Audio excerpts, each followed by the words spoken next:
2011-12 में गढ़ा महोत्सव में आई रहा जैसे गढ़ा महोत्सव में गावे तो रुपया दियल, कौन भी गावे तो रुपया दियल। वो कलाकारों का महोत्सव है, मेरा महोत्सव नहीं है, सबका। लेकिन सयारब गइले में जौना से पहचान मिलल खेसारी के, जौना से हम चिल्ली खेसारी के आप पहला बेर देखनी बिना दाढ़ी के तो हमरा जनाइल की लड़का हीरो होगा, भोजपुरी का बादशाह होगा। मुझे लगा ओहो बादशाह तनी गाना था, एगो गाना हमरो जैसे सुनील भैया और विधायक जी का भैया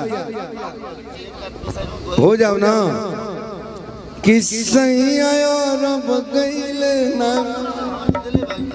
एक है सारी बबुआ तू अपना से महफिल जमाओ, महफिल जमाओ, जमाओ जमाओ। अरे हम सब लइकन के मन समझाता ने भैया। अभी मोर सराय के हमारे मुन्ना भैया ने रुपया की बारिश किया, ये गंगाधर बाबा ने किया, हुलास भैया उधर बैठे ना ना जौन पुरस्कार जाई ओजा लुटावे के नहीं खे, सब नीचे लुटावे को जौन जेकरा इनाम देवे के बा खेसारी बाबू के बगली में डाली उ अपन संभरी है। उनकर गांव हो, उनकर महफिल है, उनकर क्षेत्र है, भोजपुरी उनकर साम्राज्य है। बबुआ आशीर्वाद दिले बने खेसारी। विश्व में कहता नहीं कि भोजपुरी में तोरा बढ़िया डांस करे वाला ना कोई रही और ना कोई बा।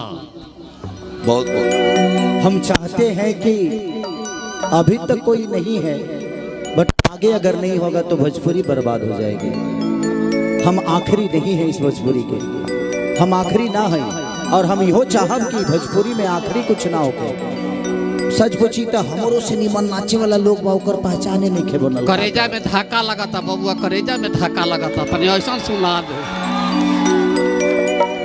कितनी मोहब्बत करते हैं सुनील भैया आप मुझसे, बहुत ज्यादा, समुद्र के गहराइयों से भी ज्यादा आप लोगों को प्रेम करते हैं।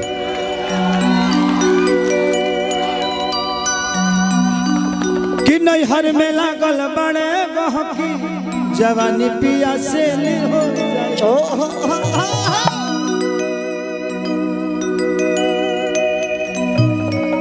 कि पुलिस दरोगा कहू कतल हो जाई,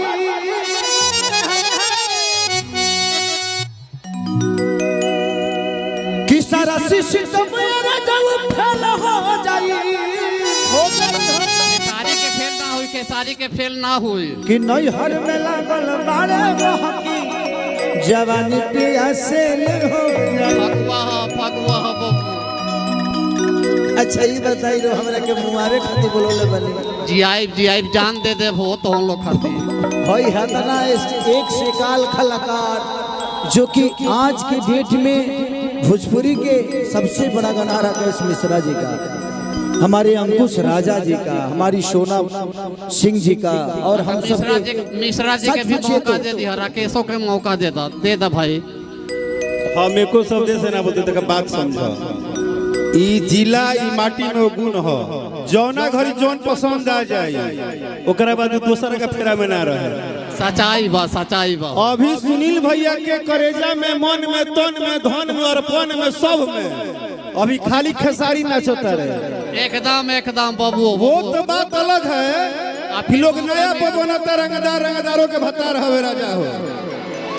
अरे आपको कहाँ जाना है, आपको कहाँ जाना ये बताइए। कहीं आपको नहीं जाना है, आपको आज कहीं नहीं जाना है मेरे भाई, आपको एक ही जगह जाना है। हो जा तनी छोटा मोटा दिल बा।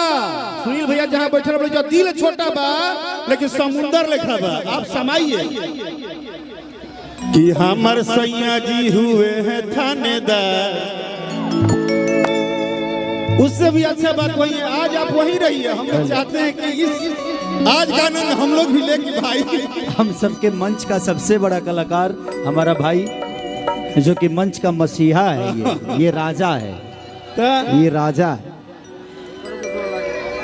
भाई ये राज सच में। आज सुनील भैया को खेसारी पसंद आ गए हैं तो आज एकदम महफिल तब तक रहेगा जब तक उन्हें दिल भर न जाए। क्या भैया भाई जब से जनता चाहिए तब से हाँ जब से लड़का चाहिए सब तब से कि अपने ही सिस्टम सरकार हवे राजा हो, कि अपने ही सिस्टम सरकार हवे राजा हो, कि लोग नया पवन तरंगदार, कि लोग नया पवन तरंगदार, कि रंगदारों के भतार हवे राजा हो। अब इसके आगे कोई बात ही नहीं है।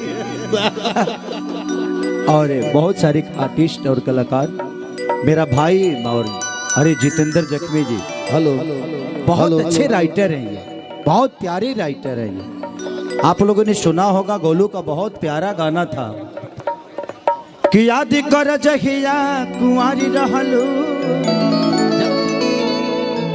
अब पियावा से पहले हमारे रहलू। ये जितेंद्र जख्मी जी का ही गाना है। और एक मेरे लिए बहुत प्यारा गाना इन्होंने एक लिखा था सारी भैया। ये संगीत सुना के जान ले बका लइकवन के आधा तय में कुंवारे बड़न सो। और ये खुशनसीब बहुत ही प्यारी धरती है जिन्होंने हमें भी कहीं ना कहीं मजबूर किया है कुछ बेहतर गाने पे। और जितेंद्र जख्मी जी, दिल से धन्यवाद। और इस धरती का बाबा बता रहे थे कि आपका गांव बहुत बगल में है, तो जिस दिन गोलू की शादी होगी मैं गुरहथी करने आने वाला हूँ। एक और गांव का नाम नावे भसुर में ही हूँ।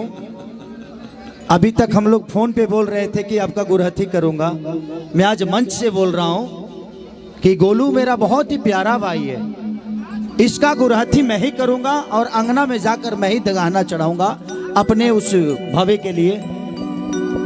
बट वो भवे होनी चाहिए संस्कारिक। कोई लव मैरिज होगा तो नहीं करूंगा, लव वाली से नहीं। हाँ, बताओ। रमनुज सम्मानित करम भाई गोलू राजा के और जख्मी जितेंद्र भैया के गर्जीवन आप आई मंच तक। और ये मोहब्बत के प्रतिष्ठा का अपनापन है।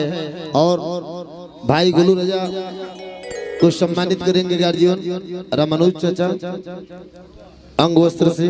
एक बार मीठा सा ताली बजाकर के आशीर्वाद दर्शाइए। दिल से स्वागत अभिनंदन पांडे परिवार के इस उत्सव में भोजपुरी के प्रख्यात गीतकार जख्मी जितेंद्र भैया का सम्मान, दिल से स्वागत अभिनंदन। अब होखेगा सुनील भैया, हम बहुत हाँ केसारी बाबू भैया अभी गोलू आइल बा, तने ओकरा ले पूछे कि विंध्याचल में ओकरी गाना सुनाउत रहे जान तने का टेबुल पर बजा के कौन सुनाउत रहे? ए गोलू जी अंकल जी। गोलू एगो गाना सुनले रहे, कौन गोरकी हौ ढोढ़ी में मिट्टी लगा का रे बाबू गोलू। ढोढ़ी के बात मत करिए, वो मुँह से अच्छा नहीं खेला।